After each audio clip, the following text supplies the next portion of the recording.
services, those are the order pickup, drive up, and shipped options, those made up nearly 40% of the comp sales growth. Now, Lowe's also beating on all major metrics, reaffirming its outlook the day after rival Home Depot cut its sales forecast for the year. Total comp sales grew 2.3%. U.S. comparable sales grew 3.2% for Lowe's. This is 0.1% above Home Depot's U.S. comps. But I point it out because this is only the third quarter that's happened in 5 years. Like Home Depot, Lowe's called out strength in its paint and pro segments with pressure from weather and lumber deflation. And I spoke to Lowe's CEO Marvin Ellison briefly, who said, look, the retailer had, quote, fallen behind on some retail fundamentals. So the focus now is on building the foundation and building strategic initiatives at the same time that will allow us to take market share. John? All right, Courtney, thank you. One company in the commerce space going the other way this morning is Jumia. That stock was up more than 75% on its debut in April, getting crushed in today's trade, down 12.5%, falling below its IPO price. The CEO is going to join us on the other side of this break. Stay with us. Only Fidelity offers...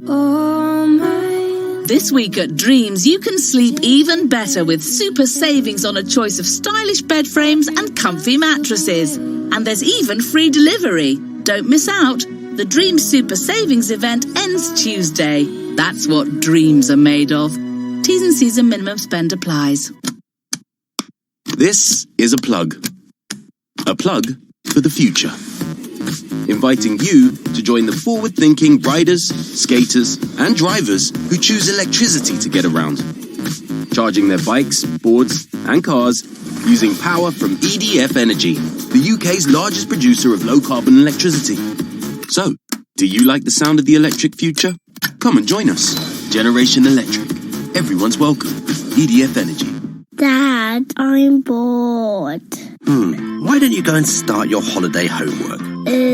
Don't worry, this summer we've got loads of exciting activity ideas to keep the kids entertained without even having to leave London. Make the most of the sunshine and go race paper boats, pick wildflowers or make a rocket pack out of a cereal box. Look online for Asda Tour de Fun for even more exciting activity ideas. Go discover your fun side with Asda. Everyone wants a smooth running home so that they can spend more time enjoying it. The British Gas app allows you to do just that, because with the touch of a finger, you could quickly pay your bill or book in a boiler service, leaving you more time to fire up the barbecue or just relax with a good book. Manage your home account and more all in one place. Download the British Gas app from the App Store or Google Play today. The whole family will have fun exploring much more than history at the Hampton Court Palace Food Festival this August bank holiday. Discover hand-picked produce and the tastiest street food, along with pop-up bars and restaurants serving cuisine from all around the world. There's cookery shows, talks and book signings by chefs and experts, along with live music and children's entertainment in the Palace Gardens. Hampton Court Palace Food Festival, August bank holiday weekend. Come on, give your taste buds a treat this bank holiday. With Rapid Insurance on Vodafone Business, we'll get a replacement phone to you within 4 hours. So if you should... Oh, no. Or even... Just get in touch and we'll... Your replacement phone, sir? Your phone replaced within 4 hours with our Rapid Insurance. Available on our new and limited data plans. The future is exciting. Ready? Vodafone Business. Max download upload speeds apply to data. Coverage may vary. Unlimited and rapid terms at vodafone.co.uk/terms. Jumia shares under pressure after an earnings miss, falling back below its IPO day price when the stock surged more than 75%. It's currently down about 12% right now. Joining us now to discuss is CEO Sasha Poinianek, joining us by phone from Dubai. Sasha, thanks for being with us today. The reason the stock is down as much as it is, a number of analysts saying, is that you identified instances of improper orders being placed on the platform and then canceled. Walk us through the review that you're implementing around this right now and what it means for your previously stated financials. Of course, and thanks for having me. And I think we published our results today, and I was just talking to some analysts earlier, and we see a lot of extremely good comments also about the results. But of course, I will answer your question, right? So we identified when we became aware of some allegations about potential improper sales practices in our J-Force program. We started a review, which this was before the IPO, and we started a review, and here we identified this risk, faced an incident, we did the analysis, put the corrective action in place, and as we do all the time, and here we have decided to provide the market with an update as we aspire to be very transparent, and we have put in place a number of remediation actions to avoid such instances in the future. Sasha, this first came up back in May. Andrew Left of Citron accused Jumia of being a fraud and pointed out this specific issue. At the time, you said, at least according to MarketWatch, we completely stand by our prospectus. We will not be distracted by those who seek to create doubt to profit at our expense and that of our long-term stakeholders. Now you're saying he's right. Why did you stand by the prospectus in the first place? No, I didn't say that. You didn't say that? Aware. No. When we became, I didn't say the end of your question. When we became aware of allegations about those potential improper sales practices in our J-Force program, we started a review. This was before the IPO, and I will emphasize that our review started completely independently from Citron's allegation, which were in May. And we became aware of those before, and we even put that in our prospectus, right? So we identified this ourselves. Okay, I'm told by a producer that's a quote from the earnings call that you did actually say that entire quote, but investors can go back. No, I did say that quote. I did say that quote, but you said in your question, you said that Citron identified that. We identified that, and we disclosed it in our prospectus, right?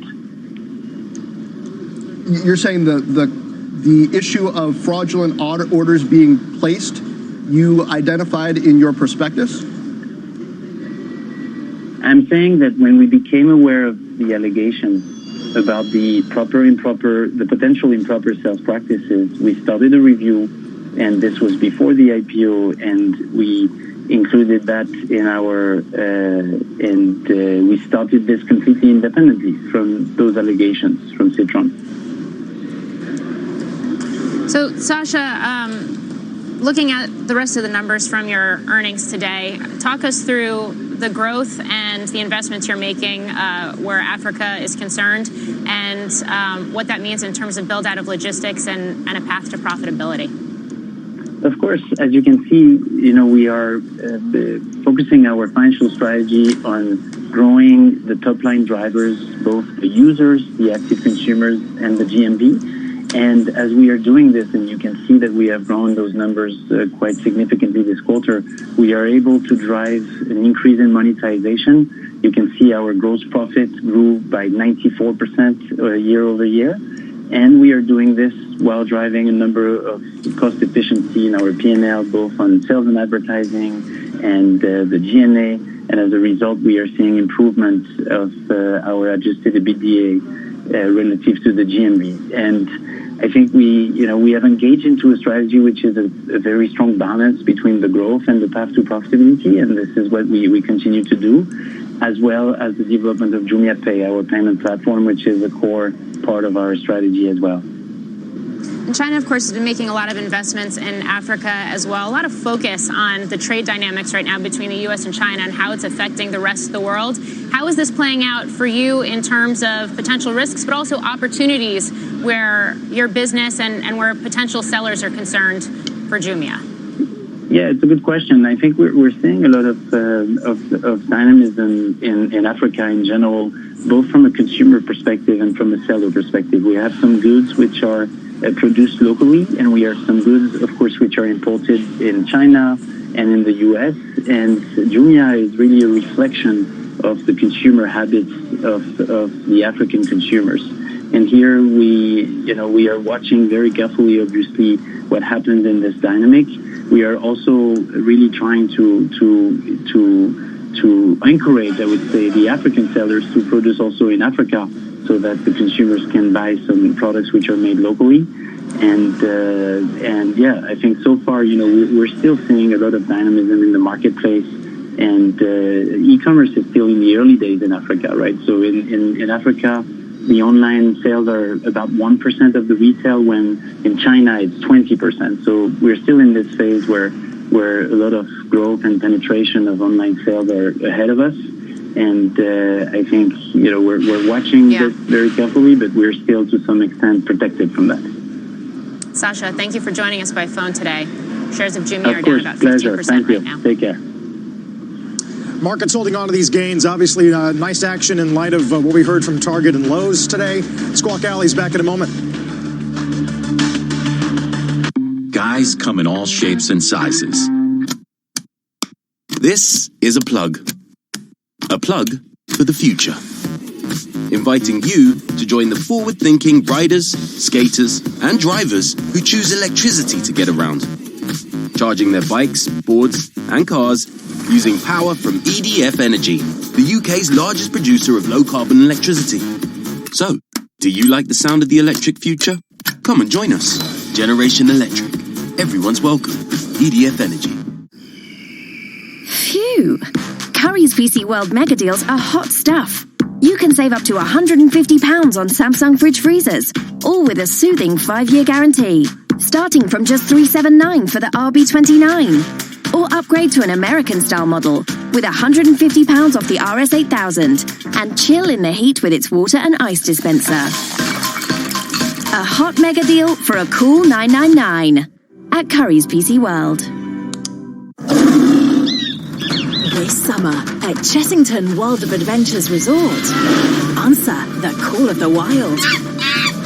With over 1,000 of the world's most amazing animals and over 40 of the wildest rides and attractions. Meet the Gruffalo and all your favourite characters at the Gruffalo Summer Party and so much more.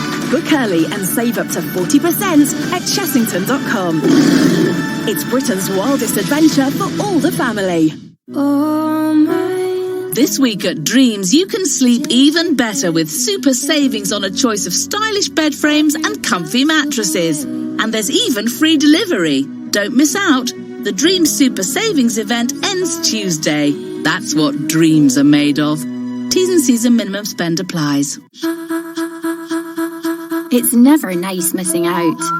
But millions are doing just that by having a current account that doesn't pay them any interest on their hard-earned money. TSB is here to help.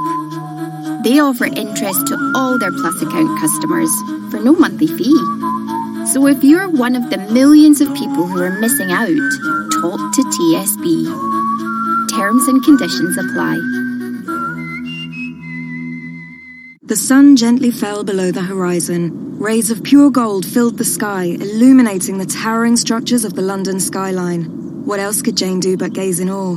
She was but a silhouette upon a hill, wrapped up in a spectacle so perfect, no words, oil paintings, or smartphone filters could do it justice. She savoured it. Before hopping back on her bike and riding off, she had to finish her commute home. Walk, cycle, discover. To the Mayor of London and TfL, every journey matters. One of the questions of today, are buybacks starting to dry up? Our Bob Pisani's here at Post 9 talk more about this piece in the Journal. Yeah, I think the answer is yes, but it may not be such a big deal. So if you look at the numbers, quarter over quarter, $166 billion for the second quarter of 2019. If you look at the second quarter of 2018, it's $190 billion. So yes, there's a 13% drop. And the reason I'm not that concerned about it is the numbers of 2018 were so off the charts, so much higher than we've ever seen before, that we're even moving closer to normalcy. Would not be surprised. So look at these numbers. 2015 was the prior record, $572 billion. 2018, $806 billion. This is so far above anything we've ever seen. This is due to the tax cuts that we're talking 40% higher. My guess is we're going to do $740 billion this year. That's going to be the second highest number ever. Remember something? May was a really rocky month. There was a lot of volatility. Generally, the market was down. A lot of the buybacks are somewhat discretionary. They don't have to do it every day. Companies can say, wait a minute, I want to just hold back and see what's going on here. So that's quite possible what happened. And it's quite likely that the cash hoard went up for the companies. That doesn't evaporate the money. It's just sitting in cash somewhere, or they could deploy it elsewhere. So I'd like to see some more quarters where it's clearly going down dramatically, but I don't think corporate America has lost its appetite for buybacks. I think they believe it works. How much does this speak to the uncertainty we see out there on a broader level? I mean, yes, you're lapping those tax cuts and the impact it had in the markets, but how much of this is also just the fact that there are a lot of question marks about the future right now? I think it's very easy to sort of step back in a month like May and say we're going to try to figure out what's going on. In theory, a month like May is not a bad time to buy low because you want to do that, but when you're not quite sure where the bottom is, you can just hold back. That's why I'm saying I want to see a little more evidence. Remember, even at $600, $700 billion, you're talking about less than 2% of the value of the stock market. So yes, buybacks are an important part of the rally we've seen in the last 10 years. I believe that, but there's a heck of a lot more other people that are also buying out there right now. They're not the only ones. That's good perspective, Bob. Thanks. Overall today, action's pretty good. Obviously, Dow's up 300. VIX getting closer to 15. You see yields on the rise. That does it for us. Let's get to Melissa Lee in the half. Welcome to the Halftime Report. I'm Melissa Lee, and today for Scott Wapner, stocks in rally mode. The consumer's still firing on all cylinders. It's 12 noon, and this is the Halftime Report. Retail roars. Target and Lowe's soaring on strong earnings. Should you keep betting on the American consumer? With spending still strong, are recession fears overblown? And what does it mean for the Fed and the chance of more rate cuts? Shares of Hawaiian Holdings clipped on a big downgrade. What it's signaling about the airlines? It's the call of the day. The investment committee is ready to go. The Halftime Report starts right now. It is great to have you with us on this Wednesday. Our investment committee today, Joe Terranova, Steve Weiss, John and Pete Najarian, Carrie Firestone, CEO of Aureus Asset Management, Kevin O'Leary, chairman of O-Shares ETFs, and also with us on set, Kathy Entwistle, UBS senior vice president. We have got a full house of advice today, don't we? We begin with the rally in the American consumer stocks on track to recover their losses from last week, and it's being driven by strong earnings from Target and Lowe's. Both stocks soaring today. Target, in fact, hitting all-time highs, topping $100 for the first time ever. Do we continue to bet on this consumer carry? Are there enough unknowns in the back half of the year to make it cautious? Well, it's a great question, Melissa. And what the market has been telling you for the last year is that it's a battle. It's a tug of war between deal or no deal, recession or no recession, interest rates up or down. And do we put the money in the mattress or the market? And this week, it's the market. So if we have earnings growth, which we've been seeing this quarter, and the consumer is strong, people forget that we don't have a trade deal with China. They forget about all the news last week when the market dropped 800 points and, it's a recession and it's very scary. So this week we're seeing good news. If it continues, if consumers keep spending and we grow, where else are you going to put the money? Wow, the market's so short-sighted, Pete. Should we forget or should we not forget and take this opportunity to look at these stocks and say, do you stick with the Target hitting an all-time high? Do you stick with the Lowe's, which is theoretically a turnaround story, or a Home Depot, which rose yesterday on the back of results that some would say didn't merit a 4.5% climb? Right, and the Home Depot one does stand out a little bit to me, but I think what people are doing is they are betting on the consumer. They are saying right now, including Brian Cornell talked about today, he said, our vision forward is obviously blurry. They don't have much vision in terms of the second half of the year, but they're very, very powerful. They still think that they're going to hit some of these numbers. And because of that, he understands that there's going to be this trade war that goes on, and he understands all the different issues that are going on economically, but the consumer's still strong. And he said that, if you go all the way back, Mel, in January, it was a record for Target. And what was part of the record was the fact that the consumers are going there. They were spending. Everybody laughed and they said, how can you say this? How can you have any vision forward? Brian's been doing an unbelievable job in terms of navigating through what Target's moving towards. And because of that, those names are working. When you look at retail right now, you got the haves and the have-nots. The haves right now are those that execute, have themselves a great plan. So like Jet at Walmart. But I still look at Walmart and say, you know what? Let's go back to January. Target was trading $68. Walmart's trading in the mid-90s, something like that. The PE levels still, Target's all the way up to a 17 PE. And I'm exaggerating when I say that because it was a 12. It's a 17 PE right now, Mel. If that's the case, it's still reasonably cheap and there's upside. I mean, if there was a bifurcation in retail prior to a lot of these earnings coming out, that bifurcation is much, much deeper, right, Weiss? I mean, you're really seeing the difference between the executors, like the Target and the Walmarts of the world, and the department stores, for instance, which just can't get out of their own way. Yeah, and I don't know if department stores will be able to get out of their own way because they have deeper legacy issues. They're store-based, mall-based, et cetera. Whereas Target, Cornell came in there, made the right changes right away. And it's not only navigating right now because that puts some short-termism on it and saying that it was just starting to navigate through China. But this was the plan he set in place before. The online, he continues to innovate, continues to make an interesting place for consumers, and as a result is picking up wallet. So I think what we're seeing are the eventual big-time winners continuing, which Target, Walmart, Costco, another one. So it's not a function of the consumer when you hear Macy's talk about tariffs, right? It's more a function of where are they going, where they prefer to shop. And that is driving the market. There's been no question that consumers remain strong and is still very strong. And after all, we're an economy where 70% of it is driven by the consumer. So I think you continue to look for that going forward. Well, it's a distinctive economy, and that's what the American consumer has. It's got the blessing of this renaissance, this shale production boom that's impacting energy prices at the pump, creating a lower cost environment for the consumer. It's an economy that's given us the blessing of technology. There is no economy in the world that has the technology that we have here. The American consumer is benefiting from that. But if you think to yourself for 1 second, Thursday, August 1st, the market initiated the extreme volatility with President Trump's afternoon tweet. We are now close to getting all of that back. The S&P sits at 29.25. We get to 29.50. So if you're the American consumer sitting here on August 21st and you're on vacation, you're dismissing the volatility, and you're just opening your monthly statement. You missed it. Oh, look, nothing happened while you were on that vacation. So it has been about the American consumer being the strength of the economy, and consumer-oriented names, I agree with everyone saying here, that's been the place of opportunity. Nothing's happened in the market either, by the way. That's true. I mean, the market's flat over 18 months. So you take extended vacations. Yeah. Mel, when you look at why Target did what they did, yes, Cornell's leadership, to Pete's point. But what did that leadership, what did he focus on? Redoing stores, making convenience a bigger thing, making that new experience. That's why same-store sales are up 3.4%. That is why full-year guidance was up and through the roof over there. And they created this July Deals Day, sort of like Jack Ma with Singles Day, and sort of like Prime Amazon with Prime Day that they now make 2 days. Next year it'll be 3 probably. Then it'll be Prime Week, Prime Month or whatever. But July Deal Day was something that he talked about on the call, Cornell did today, as far as this was something that brought consumers in to their online, and it worked in store as well. So are you saying that Cornell had the levers to pull? And so it's not just a story about execution, but this is sort of an idiosyncratic story. Scale. And you know what this really signals?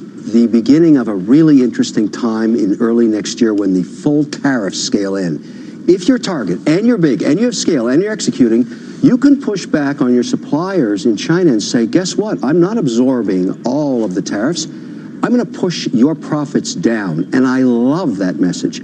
Not only they hit their numbers, I don't recall in my investment life seeing a 19% pop in Target ever in a day. Ever. Never. So this is very, very good news for the next stage of the war. And I'm in the camp that says you don't stop squeezing China until we have a level playing field. And this is one of the levers you now have. Giant retailers that are going to say, you know what, that piece of apparel, I know the tariff's up full on it. You're going to eat half or I'm not buying it. I love that. I love it. Well, it's not just the 3.4% same-store sales that drove it. It's the 6.5% that they had a lap from last year's second quarter.